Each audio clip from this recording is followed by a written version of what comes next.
Hi, Donna Gallant again. Welcome to my channel. This is just a quick video on my class this week and what I'm going to teach next week. So I don't know if you remember last week, we did a stumbling technique. And this is the piece I showed you, which was a pear.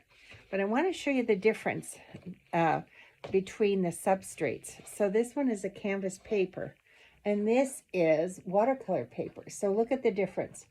Now, I know that if I would have put gesso on the watercolor paper, it might have looked a little more crisp. This one, it's quite soft looking. It always depends on what you're looking for, what kind of image you want to portray. You know, if you want to do a soft one. Now, speaking of soft, remember this last week? This is a wet and wet technique. So you apply your paint when the whole painting is wet. And this is on canvas paper. Now the one I did this week is on the canvas. Just a plain canvas. So it's a little bit different. But it's still soft. But I think I like that one better. Okay. And then I also showed them how to do sgraffiti. So sgraffiti is a process where you paint the whole background.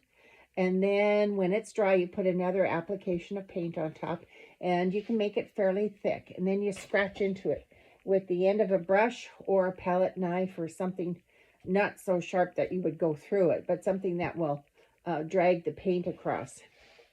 So it's a good technique for doing grasses and all kinds of texture, and great for doing more decorative pieces. Now this week we're doing the thin and thick of it in acrylics. So the thin is going to be glazing. So we're going to glaze. We're going to do this marble. The marble is done with glazing.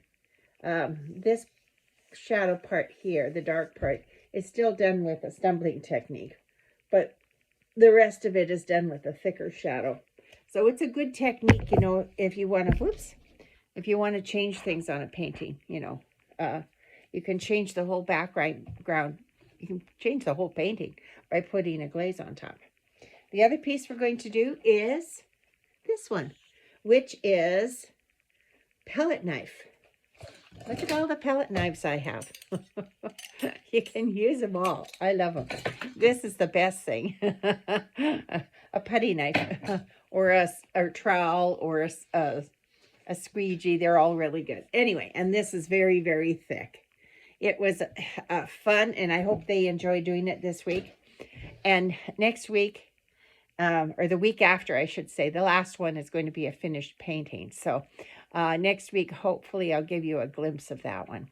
Okay, so click like. Talk to you soon. Bye.